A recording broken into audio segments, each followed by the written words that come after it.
Honorable Men Discord, a pastor's grave mistake. Let's talk about it. So this story comes from out of Memphis. Pastor Ricky Floyd was a pastor at a church in Memphis, and he was fatally shot by a female. Now this story, or I should say this homicide took place about over a week ago. And I remember when the news first broke, I automatically assumed that it had to do with something domestic.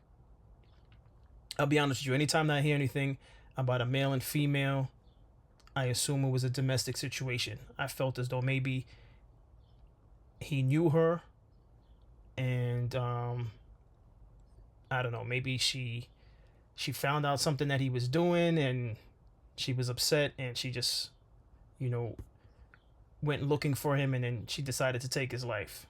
That wasn't the case. I had thought that because it turned out, I believe the pastor was married. Pastor Floyd was married, and this woman was not his wife. So I automatically thought, okay, some type of love triangle incident. Again, the woman went to the location where he was at and decided to take his life. That wasn't the case. As the story developed, we found more information, and it was that they were at a bar. There was a dispute. I guess a dispute continued outside, and then the pastor was shot. But for those of you that are unfamiliar with this story, this is the news report that came out from ABC 24. So let's get into it, and I'll talk about it after. We do want to start with that breaking news from overnight. Thanks for joining us. I'm Ruben Diaz. A well-known Memphis pastor is dead after a shooting at a downtown restaurant. Memphis police responded to Mama's on Kentucky Avenue just before 1:30 this morning. When they arrived, that's when they found the man dead. Sources have confirmed that the victim is Pastor Ricky Floyd from the Pursuit of God Church. Our Scott Mattis is actually live right now where this all happened. Scott, this is a big story, impacts a lot of people in Memphis. What have you gathered, and what can you tell us? Yeah, that's exactly right. The pastor, Ricky Floyd, of course, has influenced so many people all across the city of Memphis, specifically in Frazier, where he, of course, was a pastor and had been a pastor for so many years. But this morning around 1:30, his life was tragically cut short. I'm going to step out of the way so you can see exactly where we are. Kentucky Avenue and Crump. This, of course, is where construction starts on the Memphis side of the Mississippi River. Mama's Bar and Kitchen is where it all went down. Memphis police responded to a shooting call this morning, like I said, just before 1:30 at the intersection of Kentucky and Crump, where investigators found Floyd deceased. Now, Floyd worked extensively in violence intervention and mentoring young boys with various nonprofits in the Frazier area and all across the city of Memphis. Memphis police have arrested 42-year-old Samantha Marion, and ABC 24 News has learned and confirmed that witnesses told investigators that the suspect, Marion, and the victim, Floyd, were in a verbal argument just before the shooting happened. Now, Marion has been charged with voluntary manslaughter after this shooting. Again, back out here live at the intersection of Kentucky Avenue and Crump at Mama's Bar and Kitchen. This is where it all went down tragically, where Ricky Floyd lost his life. We were going to continue working throughout the day and have the... All right, I'm going to stop that report right there. All right, so Samantha, it turns out that they had a dispute in the bar. And Samantha, whom the pastor allegedly never knew prior to the situation, Samantha and another gentleman at the bar and the pastor engaged in some type of conversation about religion. The conversation went left. Whatever was said about religion or their religious perspectives and views, it angered the pastor.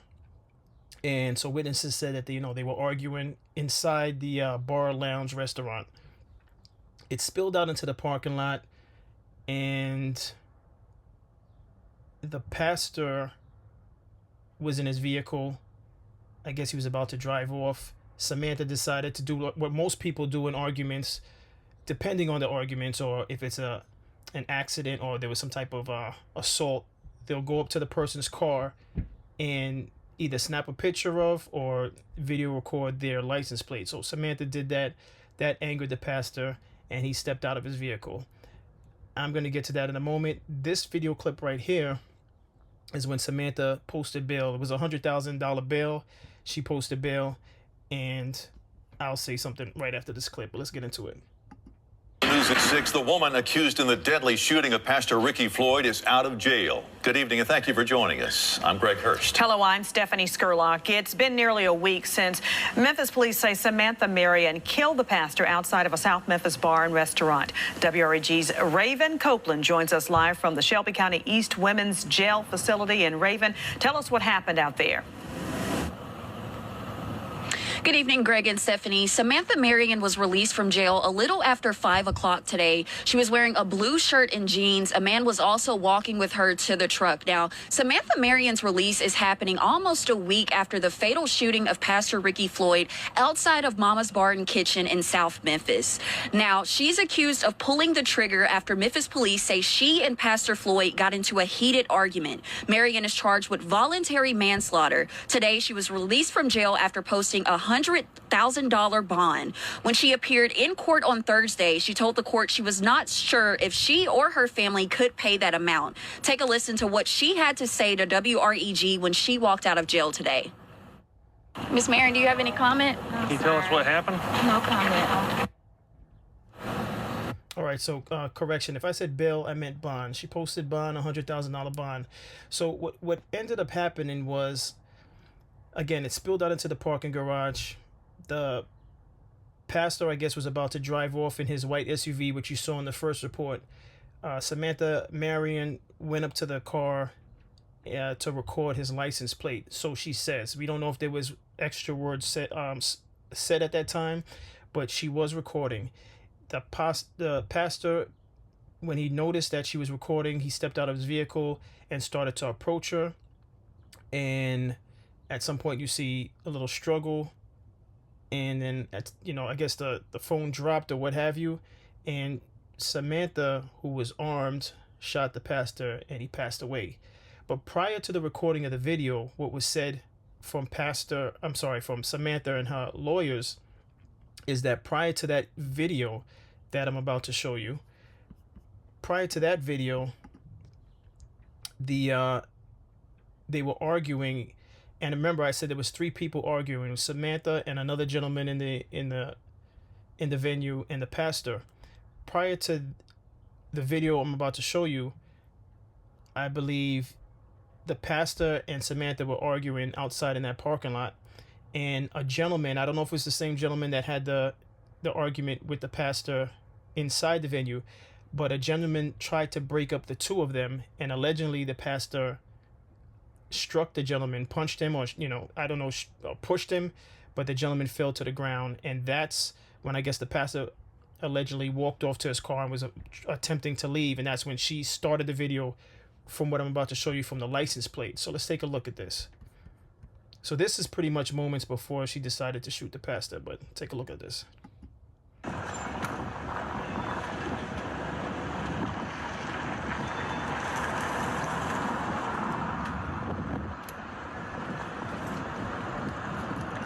I'm backing back 3 times now. When I do that, you know. Please. Back up. Back. I'm telling you, bitch. You know what? All right. So that's the video. And shortly after that, she shot the pastor, and the pastor succumbed to his injuries. So the pastor's grave mistake. First of all, the pastor is human. Let me put that out there. Before I continue with any of my thoughts, the pastor is human. So I'm not here to make it seem as though the pastor or any man or female under the sun is incapable of making mistakes. All right? Let's start there. And I think everyone needs to acknowledge that as a human being, we are all capable of making mistakes. All right? But the pastor's mistake was entertaining whatever was said and allowing it to trigger him. All right. If he did in fact, prior to this video, hit a man and the man dropped on the ground and then was about to drive off, just drive off. All right, because I don't know what the pastor thought he was going to accomplish by stepping out of the vehicle again and approaching Samantha as a female. Even before the I guess the energy continued into the parking garage, what the pastor could have done from the inside was decide to just not engage in the conversation, and he could have left. So I don't know how much time was spent in that argument inside the venue, but that was an option also for the pastor. The Samantha is, they said, I think in her 40s, early 40s. I don't know how old the pastor is, Pastor Floyd. But again, as the man, he could have made the decision to just end the conversation and step away. But he did not. He entertained it.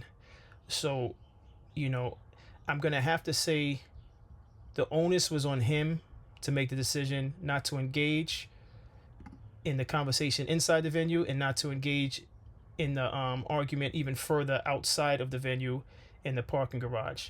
Now, did the pastor deserve to be shot and killed? I don't believe he deserved. No one believed. I don't believe anyone deserves to be shot and killed. Definitely not from an argument on perspectives and views.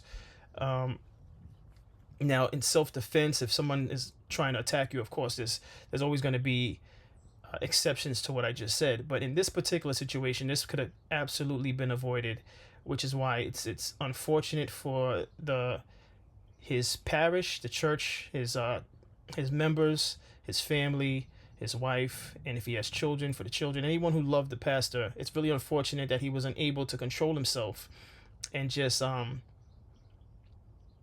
ignore the negative energy.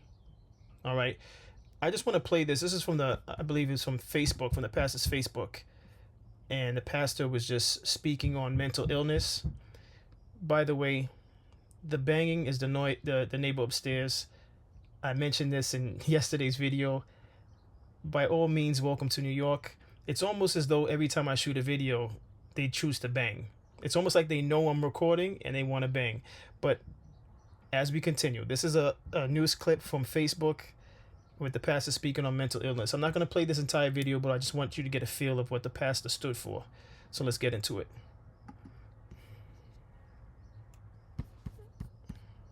About these homicides happening in the city. Hey, good morning, family. Let's bring in the pastor.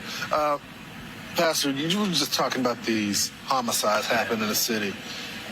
What's going wrong with Memphis right now? Well, I think one of the things that happened is you got bad education system. We don't have enough police officers.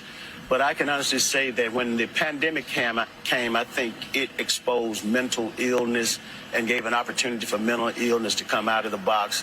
And we're seeing a lot of these criminal activities because of the mindset that people have not had enough psychological counseling and stuff. Pastor, also it appears, we were just with a business owner, that there's no respect of law enforcement or authority at all. Well, people will make decisions off of two things: love and fear. There's no fear of the law anymore, and there's not enough love from parents anymore. So I think that's one of the reasons that we're seeing so much crime as well. What needs to happen right now to get this city under control? And it's not just Memphis. Yeah. I'm heading to St. Louis after the show, and then we got Washington, D.C., all experiencing the same thing. Poverty has got to be dealt with. Mental illness has got to be dealt with.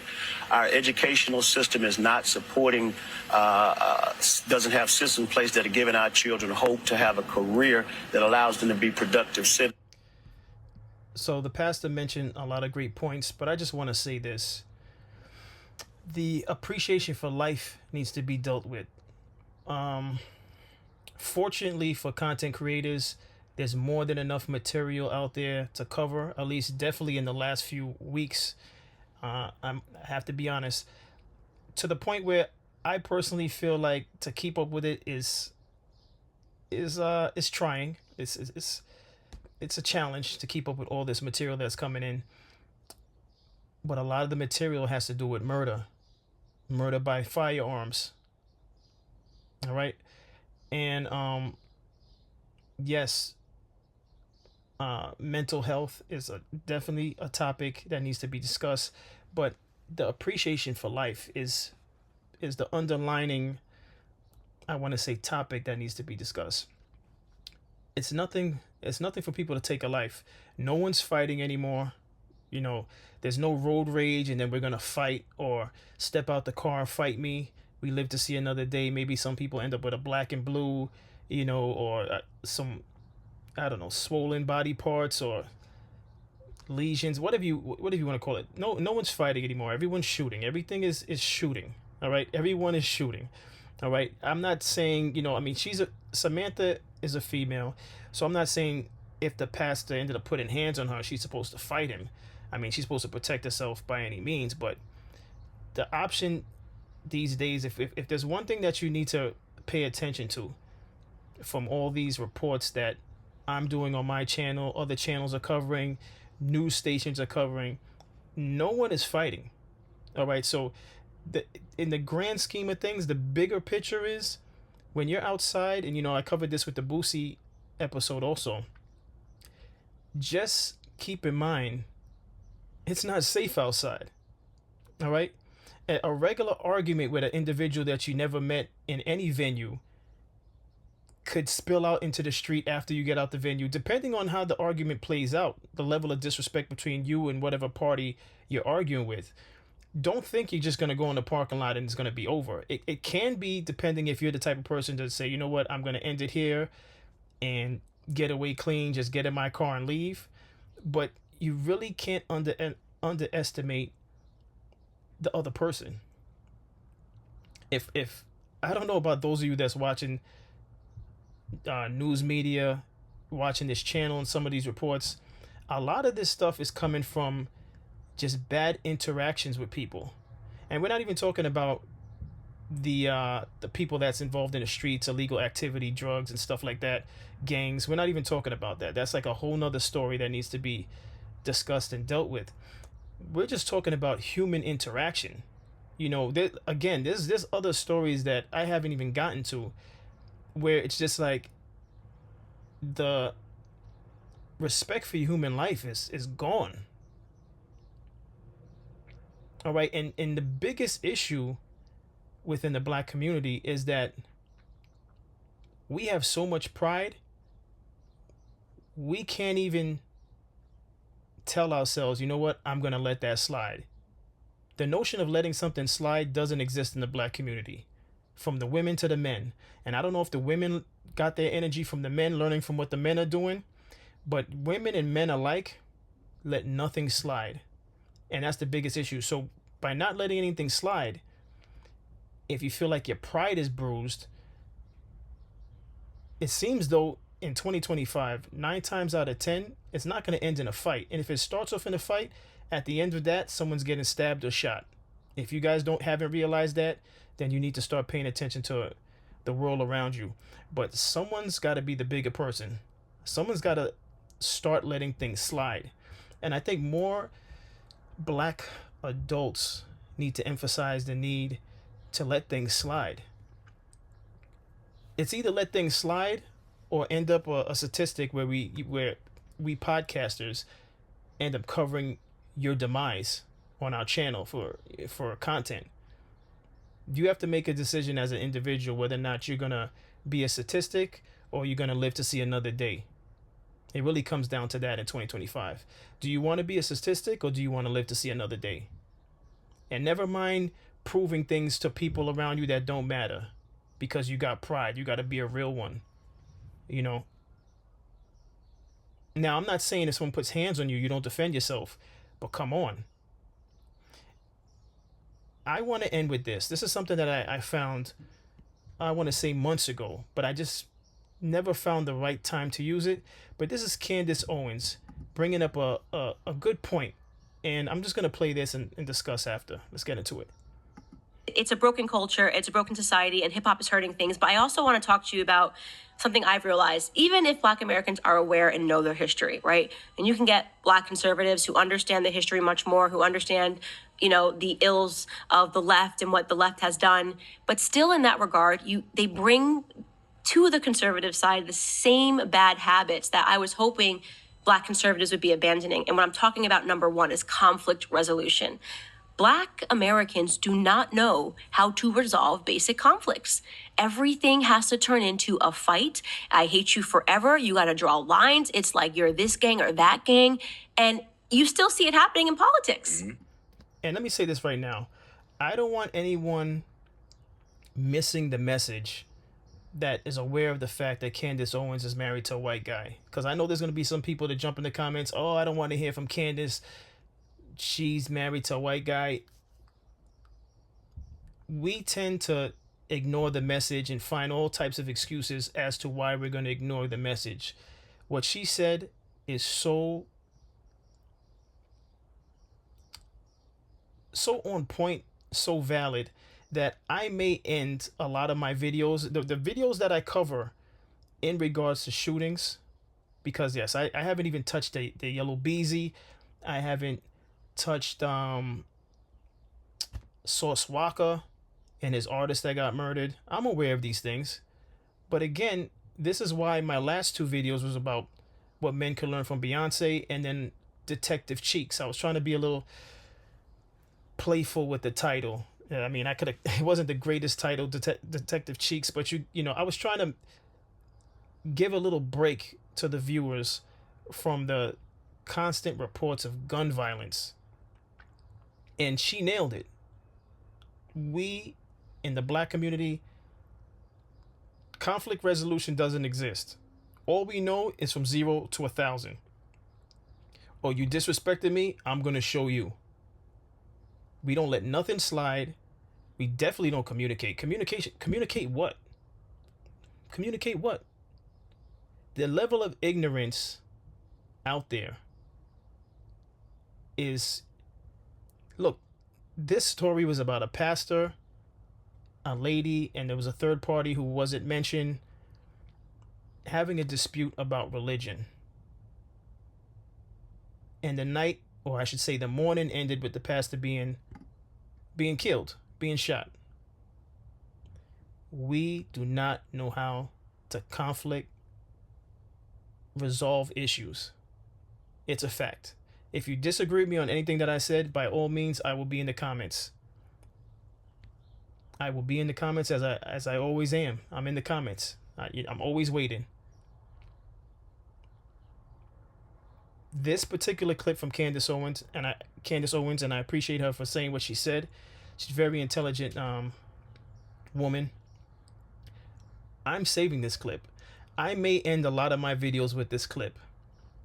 And the reason why I can play this clip over and over again is because the killings and murders continue to persist.